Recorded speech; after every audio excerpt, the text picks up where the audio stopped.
magandang tanghali sa lahat, lalo na sa nanonood ng ating video ngayon.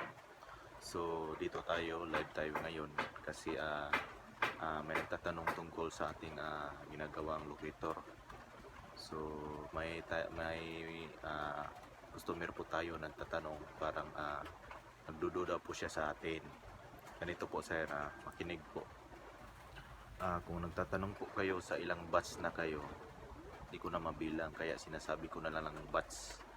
Sobrang dami po, ilang buwan na po kung gumagawa, hindi lang ngayong buwan, so kundi malapit na isang taon tayong gumagawa. Hindi ko lang pinakita dati ang ating mga pinapadala kasi ayaw ko sanang makita ng iba kasi pag-abusuhan kasi, di ba? Ayaw ko ng mga daming basher.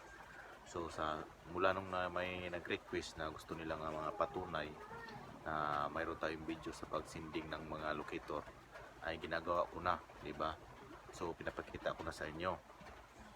So sa mga nagdududa dyan na mga basher ko o sa mga customer ko o hindi pa napagawa, sinabi ko sa inyo na wag na lang kayong magpagawa sa akin kasi wala namang problema kung hindi kayo magpagawa sa akin, di ba? So simple lang po talaga, simple lang ating kausap. Yung nagpadala sa akin nung unang semana, karang araw, ginagawa ko ng locator nyo. Huwag kayong mag-alala, hindi ako basher. Kung nagdududa ka sa pera mo, yung nagpapadala sa akin ngayon, mag-chat ka lang sa akin, ipabalik ko yung pera mo. Diba, ganoon na lang. Kung nagdududa ka sa akin, chat mo lang ako, available ako online sa ating messenger, kasi doon ka naman nagpakita ng screenshot ng pinadala mo, diba? So ngayong batch na ginawa ko, kung nagdududa ka, mayroong isang customer ko dyan na laging parang nagdududa talaga siya. Chat mo lang ako, ibalik ko yung pera mo at hindi ka na maka-order sa akin ulit. Chat mo lang ako sir, walang problema sa pera mo. Gawa ako ng paraan. Dami pa naman dyan nag-aabang sa mga batch natin. Siya na lang kukunin ko, tapos yung pera niya ay ipapadala ko sa iyo. Tapos yung pera niya na nagpapadala sa akin, yun na ang may-ari sa gadget na pinagawa mo. Kasi po sobrang hirap po, nagsasagabal kasi po, lalo na ngayon. Gumagawa tayo tapos lagi kayong nag-aabala, so mahirapan po tayo sir. Kung lagi ka nagdududa, chat mo lang ako, ibabalik yung pera mo, di ba? Ganun na lang. So marami na tayong patunay at Luzon, Visayas, Mindanao po ako nagsuporta. Ngayon nga maaga ako nagpapahinga, hindi ko gumagawa ngayon kasi sumukit, kumirot kunti ito. Pahinga ko muna. Siguro bukas ko naman ulit tatrabahoin kasi sumakit, kumirot yung kamay ko, itong nasabugan, kumirot, kaya nagpapahinga ako ngayon, kaya nag live ako sa inyo para makita nyo na hindi po ako scammer, hindi po ako tulad ng iba dyan. Pinapakita ko sa inyo ang aking ginagawa, diba? So maaga ako ng pahinga, alas 3, kasi nilagyan ko muna ng gamot ang kamay ko kasi pag lalong kumikirot tapos gumagawa ako, baka bukas hindi ko makagawa, di ba? So nirelax ko muna, bukas na ulit. So nag-aabang dyan, alam ko naman talaga marami to kaysa unang dati. Itong gawa na to is marami to kaysa sa itong pinadala natin na yung last na video ko, yung mga resibo pinakita ko, mas marami to. So kunting unawa lang po sa nag-aabang dyan, lalo na sa ating mayroon tayong customer dyan na sundalo. Ilang customer na natin na sundalo, marami na. So mayroon tayong dyan sa Basilan na sundalo din, customer. Mayroon din dyan sa Tawi-Tawi at Nueva Vizcaya. So mayroon din tayo sa Misamis Oriental. Hindi nga sila nagdududa sa akin, di ba? So kayo dyan nagdududa pa, chat nyo lang ako, ibalik yung pera mo, tapos yung IT mo ibigay natin sa iba. So ganun na lang. So sa nagtatanong dyan, ganito kasi ang gawa natin.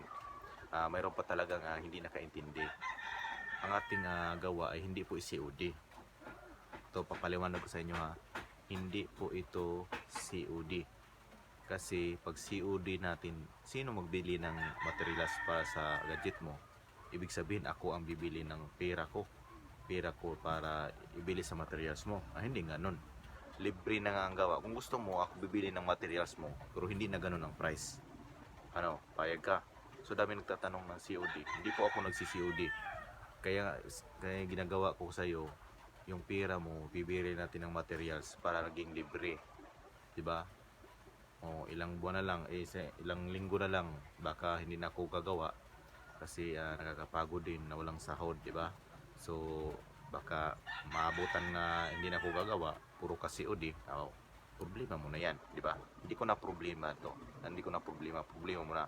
Kasi yung pera mo pinabadala, yun ang bibili natin ng materials. Hindi po ako nagbibili para sa materials. Kung hindi ka papayag na ganyan ang sitwasyon, gusto mo padala agad, finished product, try mo sa iba. Wala namang problema na hindi ka bibili sa akin. Kasi yung sa akin talaga, pinapaliwanag ko sa inyo, libre ang gawa. 'Di ba? Tingnan mo mga iba dyan, customer natin, mas mayaman pa sa inyo. Mayaman pa, sundalo pa. Mayroon nga sa government nagtrabaho. Laking tiwala niya sa akin. Laging tiwala kasi pinapakita ko lahat ng deliver. Kung hindi ko napapakita ng gawa kasi alam mo na, daming kumukopya. Siguro sa mga ilang libo na pinapadala ko na locator, siguro marami talang gumagaya. Mayroon talaga niya na isa na bumuksan, pero nagkakamali talaga siya buksan kasi hindi niya makita yung mga liquid na nilagay ko dyan kasi tuyo na, 'di ba? So problema mo na yan kung binuksan mo ang ating gadget. Hindi mo naman makikita kasi tuyo na mga liquid tapos nakasingaw na sa loob. Dapat kasi hindi nakasingaw, sarado yan, sealed. Pag nabuksan mo yan, makikita mo talaga sealed talaga siya. Mayroon pa nilagay pa sa loob na hindi talaga siya mabuksan. Kaya ito nag-burn out na. Problema na naman ngayon kasi burn out. So tutuloy natin guys. Ito po kaya pag-usapan natin ngayon na hindi po ako nagsi-COD. So hindi po ako nag-deliver ng COD kasi ako ang sarili kong pera po niyan ang binibili. So hindi po ganyan. Hindi po ganyan ang ating paggawa. So and guys, burn out guys kaya madilim ngayon. So huwag kayong magtaka na madilim kasi burn out.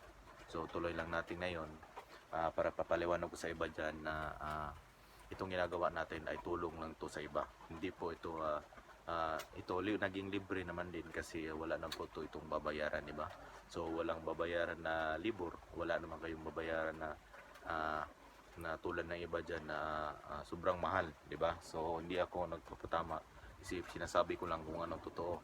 Hindi po naging mahal ang ating locator, mura lang kasi ayaw ko naman talaga na pagpirahan kayo ng iba dyan.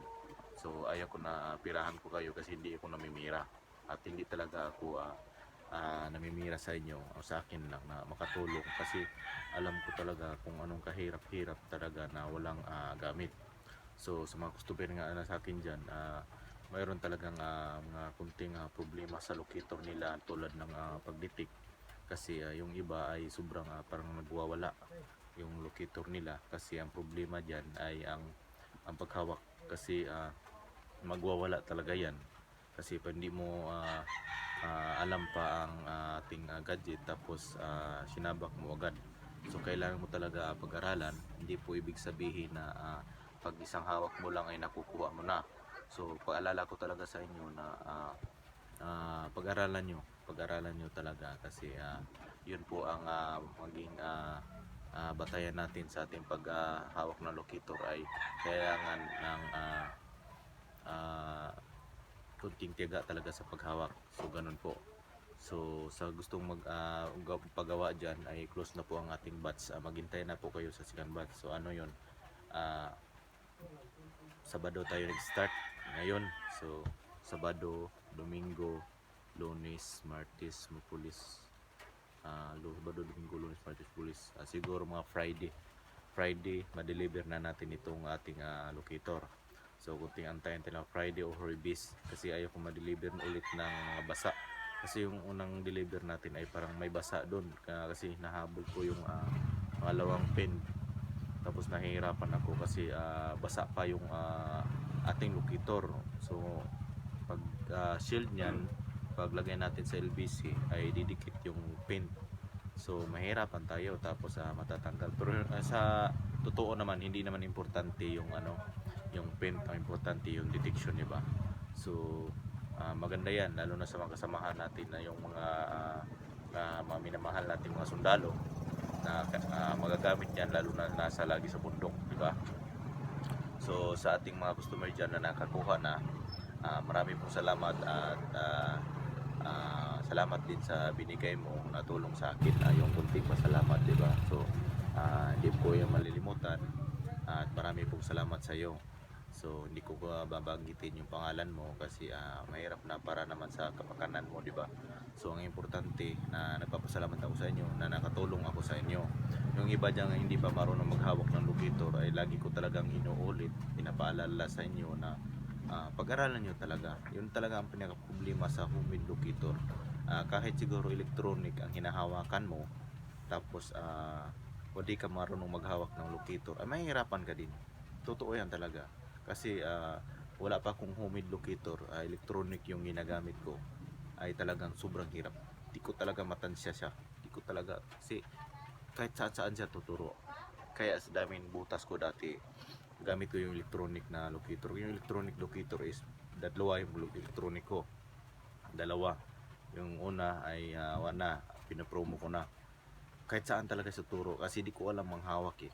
Ang problema talaga sa locator, kung gusto ka magkaroon ng locator, ang problema yung paghawak talaga ng locator. Pag hindi mo siya tatansyado at hindi mo na balance, ay laking problema talaga. Kaya sinasabi ng iba na lagi daw sila nadidikoy. Hindi po yan decoy. Ang problema talaga sa paghawak mo, yan ang mali. Kung mayroon kang locator, tandaan mo lagi na sa paghawak talaga, so di po biro ang maghawak ng locator. Hindi po tulad ng metal detector. So ang problema naman sa metal detector, dapat na mayroon talagang non-ferrous or ferrous, pero lahat man na bato tutunog yan eh, yung metal detector. Sa metal detector naman, pag hindi mo alam gamitin, talagang matatapon mo yan. Kasi mayroon din ako metal detector eh. Ang metal detector ay sabi nila tutunog, di lahat ng bato tutunog yan, pero may yung dapanas, kilala yung dapanas na bato, tutunog yan. So paano na yan kung diyan nilagay yung box sa ilalim ng dapanas, itutunog rin yung dapanas, di ba? So mahirapan ka, dapat alam mo quantity yung ng metal detector mo at alam mo rin ang sukat mula sa lupa at papunta sa lupa at saka yung detector mo ng plato, di ba? Yung plato detector, huwag mo talagang idikit sa lupa. Pag dinikit mo yun sa lupa ay talagang masisiraan ka talaga pag ginagawa mo sa detector. Kasi yung detector din, hindi ibig sabihin na pag sinabing gold ang detect, di ba? So kung hindi mo alam yan, talagang try mo kung mayroon kang detector. Dapat mayroon ka rin na pangalan yun. Basta nakita ko ng last na detector kung mayroon na ferrous o non-ferrous, dapat na may adjustment rin yan. May number nakalagay doon at itry mo sa lahat. Dapat mayroon kang sample, silver, gold at saka bato na tumutunog. Itry mo kung anong kakaibahan ng boses ng detector mo. Dapat nag-aaral din, hindi ibig sabihin na mayroon kang detector gagana agad. Hindi po ganon. Dapat itry mo kung ano ang kakaibahan ng mga tunog nila. Ganon po. Matagal ko rin yan pinag-aralan yung metal detector. Sobrang hirap po sa metal detector. Kasi pag tubig, mahirapan ka talaga. Kasi pag tubig, paano may detect, ilublob mo yung detector mo. Ay, sobrang lalim. Mas maganda pa yung locator kasi yung locator pag singaw yan sa tubig hihigupin niya. So mas maganda pa yung locator. Pero ang problema din sa locator kung hindi ka marunong maghawak. Pag hindi ka marunong maghawak ng locator, problema mo rin yan, di ba? So sa paghawak talaga ng locator lang ang problema sa tao. Walang problema sa gadget. Lahat ng gadget walang problema kung mayroon ka. Ang problema sa gadget ang paghawak. Tandaan nyo lagi, walang problema sa gadget. Walang problema talaga.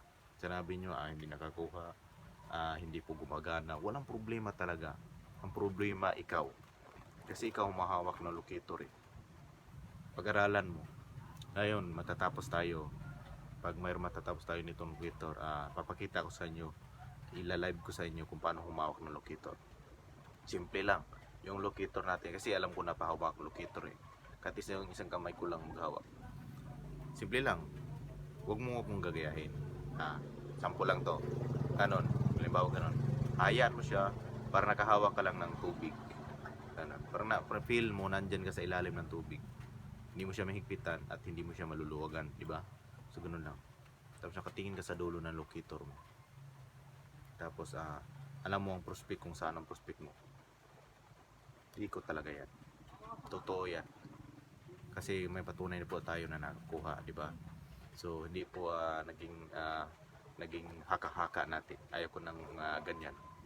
Kaya nga matagal na ako nagsuporta ng locator. Hindi lang ko kayo ang napadalhan ko. Hindi lang iba dyan. Marami na. Halos po Luzon, Visayas, Mindanao na po ako nagsusuporta sa locator natin. Kasi wala pong bayad ang paggawa. Kaya nahihirapan din ako. Kaya yung iba dyan, mayroon din mga binigay pasalamat sa akin, di ba? So, yung mga pasalamat nila binigay sa akin, ayaw ko naman saan tanggapin, pero sila naman nagbigay sa akin. Kaya tinatanggap ko lang. So, ayaw ko naman na mag-aawayan, di ba? Baka sabihin nila, ma-price ako, di ba? So, sa akin lang na makatulong din ako sa iba, ayun lang. Ayaw ko rin na mayroong iba dyan na mayroong masasabi, ganun. So, gusto ko lang makatulong sa iba. So, sa nagpapagawa dyan na ito, batch na to, kunting pasensya lang talaga na 6 na araw o 7. Basta 6 sa akin 7, tapos pipix ko na lang talaga kasi yung print talaga baka naman basa pa, di ba? So papakita ko naman sa iyo pag deliver. Ayaw ko namang hindi ko nagpapakita. So yung tulad ng dati, may video ako doon sa LBC sana. Kaso lang hindi na nagkasya, nagpulo din po yung cellphone ko. Kaya hindi ko na nakasya yung pag-deliver natin. So may pinakita naman akong resibo. 'Di ba? Sa una may pinakita akong resibo. Napapatunay na na-deliver na natin. So yung iba nakukuha na. May chat na nakuha na daw nila. So bilis lang yung mga malapit lang, 'di ba? So ito, mahirapan tayo magkuha ng video kasi maputol-putol yung video. Ayaw ko magputol-putol yung video kasi gumagamit tayo ng apps, tapos pag hindi magkasya hindi na siya matuloy na magamit yung video. So patunay lang natin yung mga resibo, ipapakita natin sa video. So yun po ang nakikita nyo sa ating isang video, na last video, di ba? So sa mga nagtatanong dyan kung naghihinala ka pa sa akin, huwag ka na lang paggawa. So walang problema po sa atin kung naghihinala ka sa akin kasi ito, bumalik na yung kurente. Wala pong problema na naghihinala ka sa akin kasi hindi naman kita pinipilit. Baka sabihin mo na pinipilit kita, diba? So hindi ako namimilit na gawaan ka. Hindi ko namimilit na magpapadala ka sa akin. Wala pong problema. Kung ayaw mo bumili ka sa iba, wala pong problema. Kasi yung gawa natin is libre lang po. Libre lang po talaga. Ayaw kong manghingi ng mga libur. Ayaw ko nang hingi ng libur kasi yung paggawa natin is libre lang. So problema mo na yan kung magdududa ka sa akin. Kaya yung iba dyan na mag-chat sa akin, dami talagang mag-chat sa akin, pinaprangka ko talaga sila. Sinabihan ko sila na huwag ka na lang bumili sa akin, bili ka sa iba.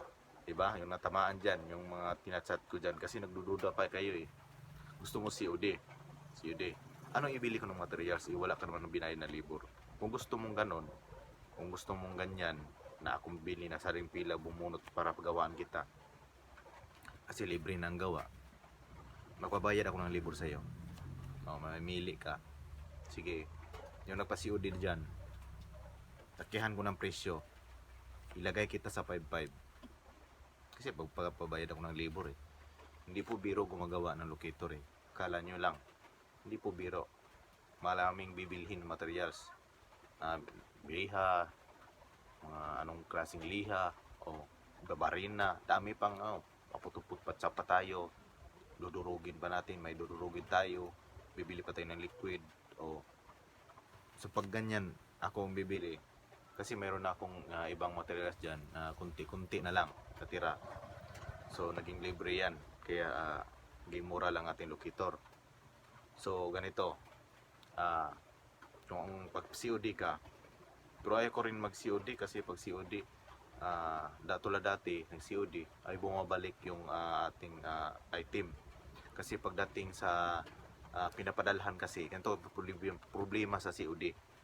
ang problema sa COD, mayroon silang pira ngayon nagpapagawa, di ba? So mayroong pira ka ng paggawa. Pagdating na sa ilang araw, wala na yung pira kasi ginastos mo na. So hindi mo na nakuha ang ating pina-COD sa'yo. So sino ang mas kawawa dyan? Ako, kasi akong gumagawa, di ba? So akong gumagawa, bumabalik yung COD ko sa'yo. Ako na naman nagbabayad ulit ng LBC. So, sobrang laki na naman. Kaya ayaw ko magpa-COD. Yun talagang problema sa COD. Kasi yung COD kasi, okay yan sa usapan natin ngayon kasi andyan pa pera mo eh. Diba? Andyan pa yung pera mo. Pagdating sa ilang days, nagasto mo yung pera mo, hindi mo na makukuha yung deliver natin. Diba? So yung deliver natin, bumabalik yan. O sino magbabayad yan? Alang naman ikaw na hindi mo nga nakuha kasi wala namang pera, wala ka ng pera. Tapos ako pa nagbabayad ulit. O sobrang hirap. Kaya ayaw ko ng COD. Kung gusto mo ng COD, i-try mo sa iba. Try mo sa iba, bibili ka sa iba. At yun. Try mo sa bili sa iba. Walang problema sa akin, hindi naman ako namimilit sa inyo. Try mo bili sa iba kung gusto ka magpa-COD. Ayoko ng mga ganyang COD kasi mas malaki tayo nagagastuhan yan, di ba? So libre na po ang gawa natin, wala na po kang babayaran sa libur. So yan po, sa naniwala lang sa akin, kung may determinasyon ka sa buhay mo, kung gusto mong magbago ang buhay mo, baguhin mo, ayun lang. Pero kung gusto mong COD ang gusto mo, i-try mo lang sa iba, wala namang problema sa atin, di ba? So wag mong problemahin yung mga ganyan kasi marami naman kaming gumagawa. So try mo sa iba. Try mo sa iba na bumibili din. Walang problema sa akin. Sa naniwala sa akin, yun lang ang gagawaan ko. Hindi po ako namimilit sa inyo na pinipilit ko kayo. Baka sabihin nyo, namimilit ka kasi sir, na gawaan ako. Tapos sir, hindi pala gumagana kasi hindi ko alam ang galaw. Meron nga tayong patunay, mayroon na pa nga tayong patunay. Tapos kung ayaw mong maniwala, walang problema. Walang problema, ang dami pa nakapila ngayon eh. Sa totoo lang talaga, hindi ako nagbibiro. Ngayon lang, dami itong ginagawa ko. Mayroon pang nakatingga dyan. Mayroon nga nagpadala kanina, hindi ko na kinuha eh. Ayaw ko na kunin. Kasi pag kunin ko sobrang dami. Paano kung tapusin eh? Sobrang dami. Lumampas na nga ito sa bilang ng gagawin ko eh. Sumubra ng dalawa. Sumubra talaga sa bilang ng dalawa. Kasi akala ko, kasi ganito kasi, mayroong iba dyan na magpapadala na hindi magchat-chat sa akin. Hindi po magsabi sa akin. Nagtataka lang ako, bakit na nag-message sa akin sa Palawan? Wala naman akong sinabihan na magpadala. Tapos mag-text sa akin mamaya, sir, parang awa mo na sir, gawaan mo na ako sir. Sinabihin ko siya na sobrang sumobra na po sa bilang sir kasi isa lang yan sir, isa lang, di ba? So maawa naman tayo, di ba? So mayroon man tayong pusong hindi bato, di ba? So kaya sinasabi ko sa iba na kung magpagawa kayo, mag-chat muna kayo sa akin kung magpapadala kayo kasi hindi ko talaga alam kung sino nagpapadala eh. Yun parang nahirapan ako eh. So sa hindi ko na kinuha kanina, pasensya na po kayo hindi ko na kukunin yan ng papadala kanina kasi start na ngayong araw eh. Start na po tayong araw, dapat kahapon, kaya sinasabi ko Friday dapat nakatingga na lahat kasi ibibili na ng materials. Hindi na po pwede ngayon tayo bibili ng materials kasi pag ngayon tayo bibili ng materials, may putol-putol na naman trabaho natin eh. Ito nga, sumasakit na kunti yung kamay ko kaya nag-live ako ngayon kasi maaga tayo natapos. So bukas na naman ulit tayo sa Sabak, di ba? So palala ko lang talaga sa mga nagpapadala dyan, hindi ko na po yan kukunin kasi sumubra na po sa ating bilang. So masyado na pong marami, di ba? So pasensya na po, hindi ko na po na yan kukunin. Kung siguro kung namimilit ka, pwede na po kayo sa next batch na po kayo. Kung ayaw nyo ganyan, kukunin nyo lang yung pira nyo Palawan, nandun naman yun, hindi naman yan mawawala, kukunin nyo na lang. So walang problema po sa akin. Try nyo lang sa iba, baka kabili kayo sa iba, pero huwag nyong isisi sa akin kung anong mabibili nyo baka sabihin nyo, isisi nyo sa akin. Mayroon kasing customer na ganyan, binabaling yan yung bili niya, so malaking problema yan, di ba? So ayaw kong ganyan. So hindi rin ako nagbibigay agad ng mga locator. So yung locator natin ay talagang binibigyan ko yan yung mga bago. Kung naggawaan ko yung mga bago yan, ngayon ko lang sa iba kung may basir ba dyan. So mayroon akong basir nakita talaga na nangingi ng tulong na gawaan siya, pero hanggang ngayon di ko na siya ginawaan. Hindi na po ako nagre-reply kasi ayaw kong ganyan. Kasi pag basir talaga, alam ko ano mangyayari ng locator ko, bubuksan yan. So sayang, kahit ako niyan na pagbuksan mo ng locator tapos ipapagawa mo ulit sa akin, hindi na yan pwede. Kasi paglagyan pa natin ng liquid is sunog na yun nasa loob. Sunog na. So pag sunog na, ay parang napipiga na yan lahat. So wala nang mga energy niyan, yung tinawag natin positive at sa negative. So kailangan talaga paglagay natin dyan, isang bisis lang. Hindi po yung pangalawang bisis. Kasi pag pangalawang bisis na, ay mahirapan na tayo, di ba? So isang bisis lang talaga nilagyan. Kaya pag kasi nasa loob, pag basa pa yan sa loob, takpan natin, shield natin para hindi makalabas yung nandyan sa loob, para hindi makasingaw. Kaya magkaroon tayo ng shield talaga. Kaya pag binuksan mo yan, lalabas yan yung singaw, yung mga liquid na pinatuyo natin. So, yan, problema mo na yan. Malaking problema mo na yan kasi binuksan, hindi na yan gagana. Kung binuksan mo na yung ating locator, hindi na po yan gagana. Maniwala ka sa iyo, hindi na yan gagana. So ikaw ang naging problema kasi malikot yung kamay mo at binuksan mo ang ating locator, di ba? So sa hindi pa alam ang gawin ng locator dyan, sa hindi pa alam, so sa daming talagang nag-order sa akin, ito pa ulit-ulit kong sasabihin sa iyo is level eye talaga. Tapos naka-straight yung kamay mo. Pag naka-straight, tingin ka sa dulo, dapat naka-level eye. Hayaan mo, wag mo talaga. Ang problema kasi sa iba, ito ang problema. Bro, parang natingin ko sa iba, ang problema nila yung paghawak. Yung paghawak ay parang ganito lang siya. Ito, hanawakan mo, sample lang to Parang simple lang, hindi lang siya mahuhulog, parang simple lang. Parang hinahawakan mo lang siyang ganyan.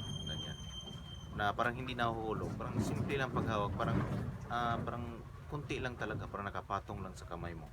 Tapos dahan-dahan siya. Ito, pagbala mo ng gold, balahan mo ng gold, di ba? So pagbala mo ng gold, baba kunti, mga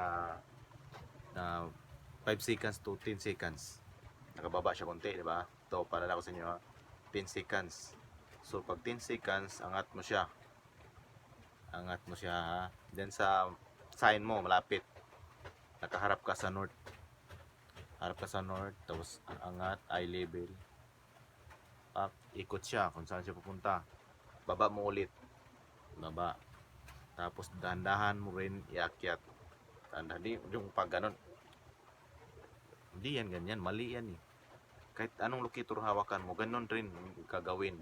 Tingnan mo yan sa YouTube yung iba, kung anong ginagawa nila sa locator nila. Dahan-dahan talaga yan. Yung tama, kahit si Surigao-san, tingnan mo yung detection ni Surigao-san. Pero pa kahit si Surigao-san nahirapan nga, di ba? So tingnan mo anong pag ginawa niya locator niya. Baba, yung sikan, angat. Doon pa rin. So 3 beses, nakaharap ka sa north. So hanap ka naman sa south. Sa south ka naman. Kung saan tuturo, dapat alalahanin mo kung saan tuturo yung nakaharap ka sa north. So south ka naman. So ganun pa rin. Dapat pag-load mo, nakababa, dandahan angat. Kung saan rin tuturo, doon lalapitan mo. Kung saan anong tinuturo niya lagi. Lalapitan mo, dapat yung kahawak na ganyan, hindi yung nakabaluktot yung kamay mo. Dapat naka-straight yung kamay mo papunta, subaybayin mo yung tinuturo niya. Tapos lumampas ka kunti sa tinuturo niya. Kung dyan ito ang bato, halimbawa itong bato, lalampas ka kunti, babalik yan.